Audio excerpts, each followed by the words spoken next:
I'm Emily Anderson, and I'm a curator at the Japanese American National Museum. I've been doing a lot of research recently using the camp newspapers, and I've been coming across something that I found really interesting. In the Topaz Times, there's a regular column written for women, and in the early months of camp, that column also included recipes of food that people could make in their barracks. So this is food made with very basic ingredients. So at whatever you could actually get from the canteen, and most likely the only way that you could cook would be on a hot plate, or maybe even one of the pot-bellied stoves that people had eventually when it got cold. Today I'm going to demonstrate one of the recipes from that collection. It's a very basic pie recipe. The crust is made with graham crackers and butter. The filling that they call for is just whatever you like. And, you know, because it was the 40s, they suggested various sort of pre-made or instant things. So I'm going to be using a very basic instant pudding mix. And then the final thing, which is the thing that caught my eye the most, was a whipped cream substitute that uses a can of condensed milk. So we'll see if we can actually get that condensed milk to turn into a whipped cream-like substance.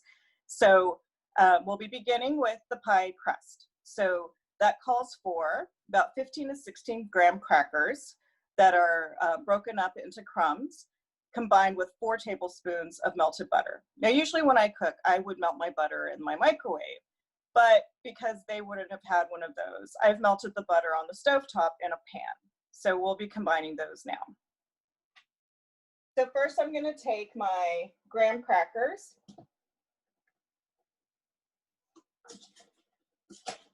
And the recipe suggests 15 to 16 graham crackers. So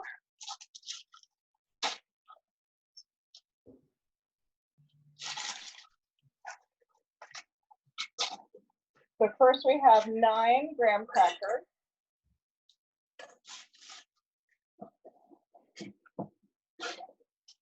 And then we'll add a few more from this pack.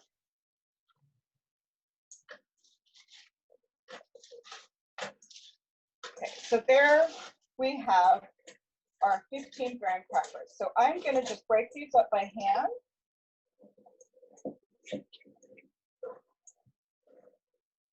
You just squish them with your hand.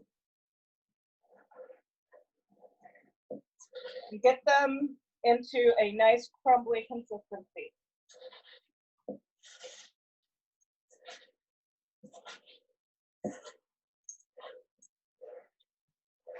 Ooh, I can smell graham crackers. I don't know about you guys, but I have not used graham crackers for something in a very long time. And I associate the smell with s'mores. So now I want to go camping and make some s'mores.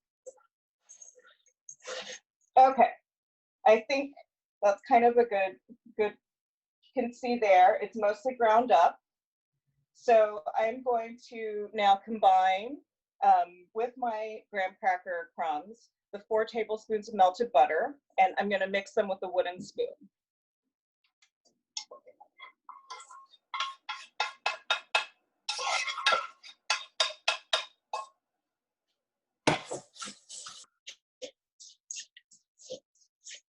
I think we need to add another 4 tablespoons of butter because this is far too dry. So let me drop 4 more tablespoons of butter into my pan, and I'll melt that as well. So while we're waiting for that to melt, I wanted to share some of the other recipes that appeared in this column. They're really pretty amazing. So the best named recipe to appear, this came out March 20th, 1943. It's called Rum Tum Ditty. And according to Evelyn Kirimura, who was the author of the column, this recipe was submitted by Mrs. Lauren Bell of 21D. So probably she was an administrator, wife of an administrator or staff person. And Evelyn Kirimura says, Mrs. Lauren Bell of 21D was kind enough to contribute 2 of her recipes to this column. So we resurrected Food Fancies for the occasion. Before the edict fell, did you stock up on some of those cans of tomato soup we glimpsed in the past on the shelves of the canteen? If so, Mrs. Bell offers her recipe for a dish with a lyrical title, Rum Tum Ditty. Pour contents of 1 can of tomato soup into pan. When hot, add 1 pound of grated cheese. Cook until cheese is melted. Add chili pepper and 1 beaten egg. Stir well and serve on crackers or toast. Canned tuna is precious, but for the special occasion when it is deemed appropriate to celebrate, there is another recipe offered by Mr. Bell. Luncheon tuna for 8. 2 cups cooked celery cut in small pieces, 2 cups tuna, 1 package spaghetti, 2 cups milk, 2 tablespoons flour, 2 tablespoons butter, 3/4 tablespoons salt, ½ teaspoon paprika, ½ cup buttered crumbs. And make cream sauce of milk, flour, butter, salt, and paprika. Cook spaghetti, add to sauce, add celery, mix with tuna. Serve with grated cheese and buttered crumbs on top. If possible, bake ½ hour. So these are some of the incredible recipes that were appearing in the Food Fancies column by Evelyn Kirimura. Okay, so now my additional 4 tablespoons of butter are ready. I'm gonna pour that in.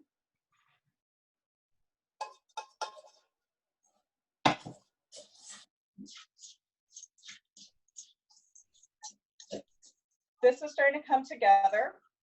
So I'm going to now transfer this butter and graham cracker crumb mixture into my pie tin and just start pressing it in and shaping it.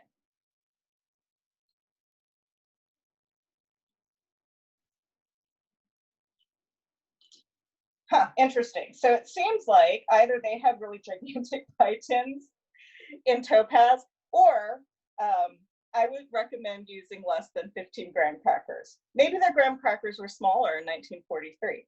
You learn all sorts of things when you test out historic recipes. Okay, so now I'm going to get the water started for our condensed milk experiment.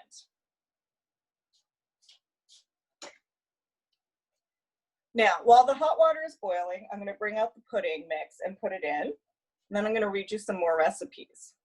So I'm going to take some chocolate pudding mix that I pre-made. And this is just, I got this at Sprouts. You know, it's the Sprouts equivalent of the Jell-O chocolate pudding mix. I've already mixed it with milk and it's ready to go. So this will go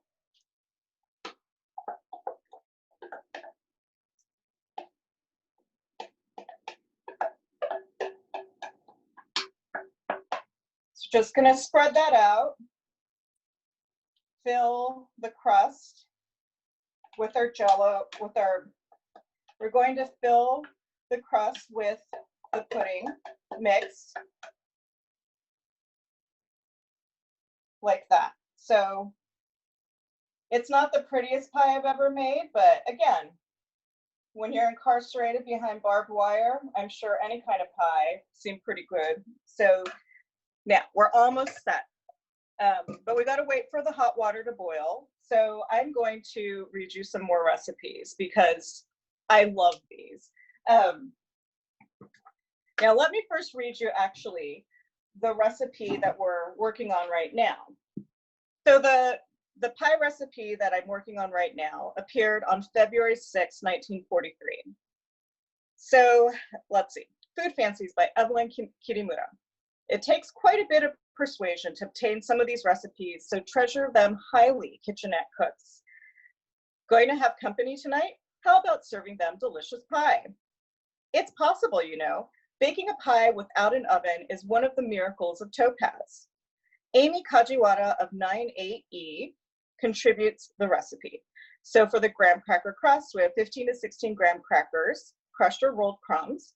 And I didn't use this because I know that sugar was a highly rationed item, so I imagined sugar would be the hardest to get here, so I just didn't include this. But optional, 4 tablespoons sugar, and then 4 tablespoons butter or substitute melted. So I tried 4 tablespoons and it just didn't seem like enough. I ended up using 8 tablespoons, but it calls for 4 tablespoons. Add melted butter to cracker crumbs. Blend thoroughly. Press into pie tin firmly with the back of a spoon. Pie filling, use any prepared pudding, such as caramel, etc. Any variety of pies can be made with lemon, pumpkin, etc., using honey in place of sugar. And then the whipped cream, which is what we're about to attempt next. If you wish to add that extra touch, Martha Nozawa of 11.5F suggests a whipped cream topping. 1 can condensed milk will not work with evaporated milk. Drop can in boiling water unopened. Boil vigorously for 5 minutes. Chill immediately outside window until thoroughly cool. Overnight is fine. Now, I have one prepared to go, and it's in the fridge because in Southern California in June, putting a can of condensed milk outside is not going to cool it down very much. So mine is in the fridge to kind of replicate the conditions of February in central Utah, where it would have been really cold and the outside would have been a good enough fridge. Now, after it's been cooled thoroughly, you open it up, pour into bowl, whip with rotary beater, adding sweetenings such as sugar or syrup a little by little after it starts to thicken. So we'll see if that works. So one of the things that I found really interesting when I was going through this column of recipes, I was sort of anticipating some Japanese food classics because that's what I would want to eat myself. But actually what you get mostly in these recipes are sort of standard 1940s food from, you know, sort of a Betty Crocker or Better Homes and Gardens cookbook, which doesn't really appeal to me, but you know, it's interesting to think about how a lot of Nisei, young Nisei women, or even I guess Issei women may have been making things like this. Also, probably these ingredients are a lot easier to get at the canteen than the things that you would need to make more traditional Japanese food.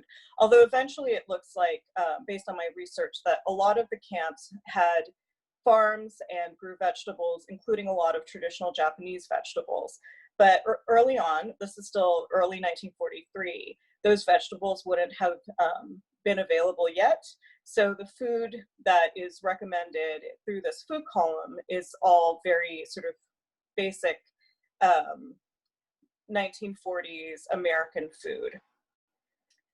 Here's the next one. So this one is from February 27, 1943.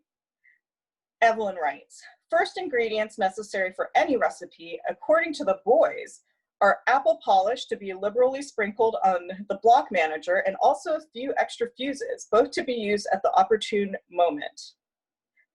I don't know what that means. With this injunction, we present recipes and suggestions of our Topaz experts. Mrs. R.A. Bankson of 23D offers a recipe for her son's favorite dish, tuna vegetable casserole. Into a skillet, dice a button of garlic and fry it in 2 or 3 tablespoons of salad oil. When the garlic is brown, remove it from the oil and throw it away. Make a gravy with 2 tablespoons of flour and as much milk as necessary to make a thick sauce. Grate a half cupful of cheese and dissolve in sauce. Use more cheese if a richer sauce is desired. Drain the juice from a can of peas and from a can of tomatoes. Mix these with a can of tuna. If you have access to an oven, big if, mix peas, tomatoes, and tuna in a buttered casserole and stir the sauce into it. Cover with grated cheese and bake for half an hour. If you have no oven, cook the mixture in a pan on top of the stove for 15 or 20 minutes. Serve on toast, 6 servings. So that doesn't sound very exciting to me, but maybe it was then. Okay, we're going to turn now to our condensed milk whipped cream concoction experiment. So I'm going to start with some tongs so that we can drop in the can, and I've peeled the wrapping off of the can. So this is just, you know, Eagle brand condensed milk, standard can. So I'm going to take this and drop it into my big pot of boiling water. So here's my can of condensed milk. I'm going to place it carefully into my pot of boiling water. And the water level is all the way to the top so that the can be completely immersed. This will stay in here for 5 minutes. The language that Evelyn uses is to boil vigorously for 5 minutes. So this should be at a very good rolling boil, and the can should stay there for 5 minutes. So now we're going to remove our can. And since I am not living in central Utah in February, rather than putting it outside to cool, I will put that in the fridge to cool. And the instructions say that overnight is fine. So we're going to see now if this condensed milk experiment will work. So I'm going to open up my can and pour that in there.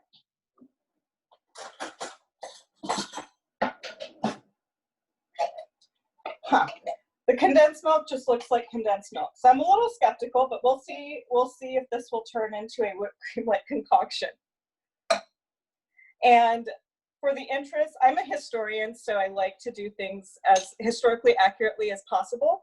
So I have procured a old-fashioned rotary beater for this part of this recipe. Okay, so we're gonna whip this.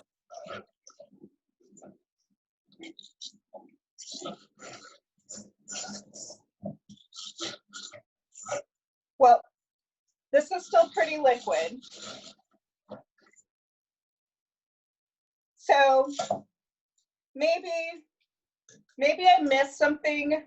Maybe it needs to be frozen instead of just refrigerated, because it is true in central Utah in February, that's going to be below freezing temperatures. So I may have needed to put this in the freezer rather than the refrigerator overnight, but that's how we learn. So I'm going to assemble my pie. So here we have our pie, and I'm going to take, it's rather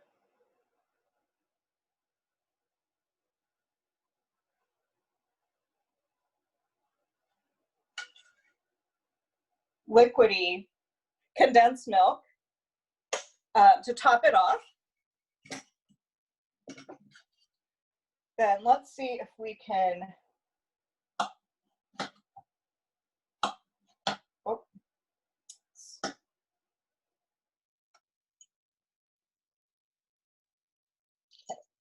so there we have a piece, sort of our pie. Let's see how this tastes.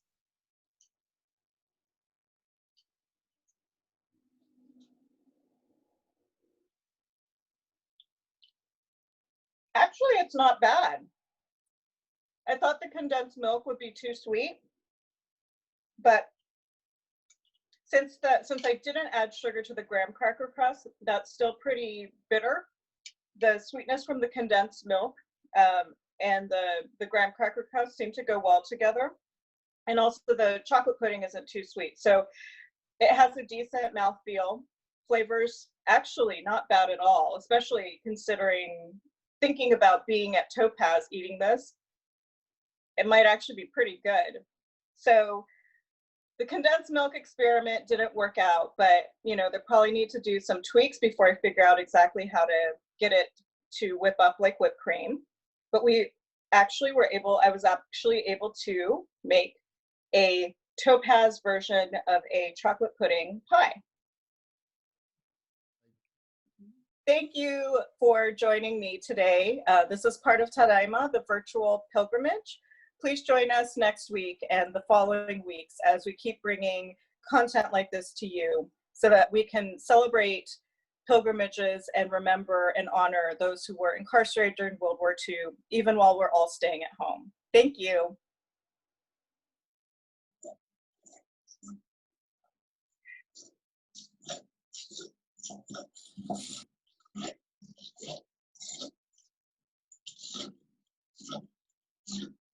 I don't know what's supposed to happen, but whatever that is, it doesn't seem to be happening.